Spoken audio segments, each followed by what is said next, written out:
पहलगाम में आतंकवादी हमले के बाद भारत सरकार ने 5 बड़े कदम उठाए हैं, जिनमें से एक है सिंधु जल समझौता यानी कि इंडस वाटर ट्रीटी पर रोक।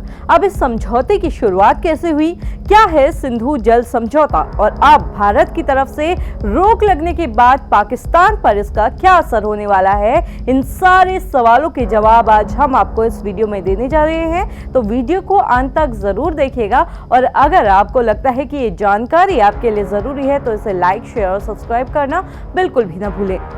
भारत और पाकिस्तान में बहने वाली कुछ बड़ी नदियां हैं सिंधु, झेलम, चेनाब, रावी और ब्यास और सतलज। इन नदियों का मेन सोर्स भारत में है, लेकिन ये सभी नदियां बहती पाकिस्तान की तरफ है।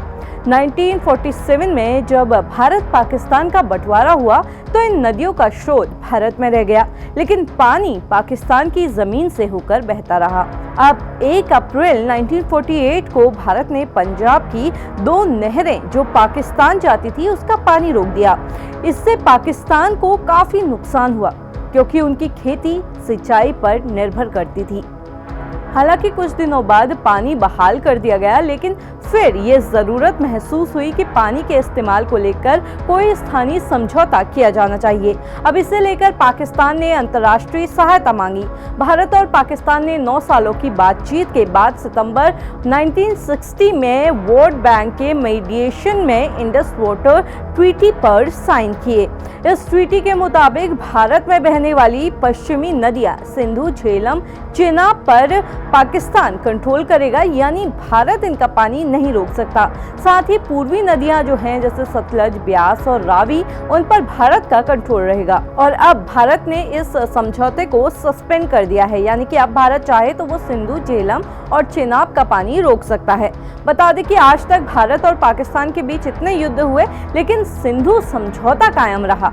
यहाँ तक कि उरी हमले के बाद भी भारत ने बस ये कहा कि खून और पानी एक साथ नहीं बह सकते हैं, पर संधि इसके बाद भी नहीं टूटी। हालांकि अब पहलगाम हमले के बाद ये संधि भारत सरकार ने सस्पेंड कर दी है। सिंधु जल समझौता स्थगित होने के बाद अब पाकिस्तान कैसे इफेक्ट होगा, आइए समझते हैं। सिंधु पाकिस्तान की लाइफलाइन है। पाकिस्तान में 90% खेती सिंधु नदी से ही चलती है।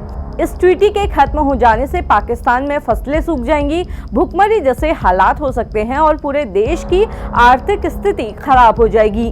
भारत अगर सिंधु का पानी काटता है तो पाकिस्तान के तरबेला और मंगला जैसे बड़े हाइड्रो पावर डैम पर असर होगा। इससे बनने वाली जो बिजली है वो 30 से 50% तक कम हो सकती है। बिजली कम होगी तो फैक्ट्रियां बंद हो सकती हैं, बेरोजगारी बढ़ेगी और इसके अलावा पूरे पाकिस्तान की उद्योग व्यवस्था चरमरा सकती है।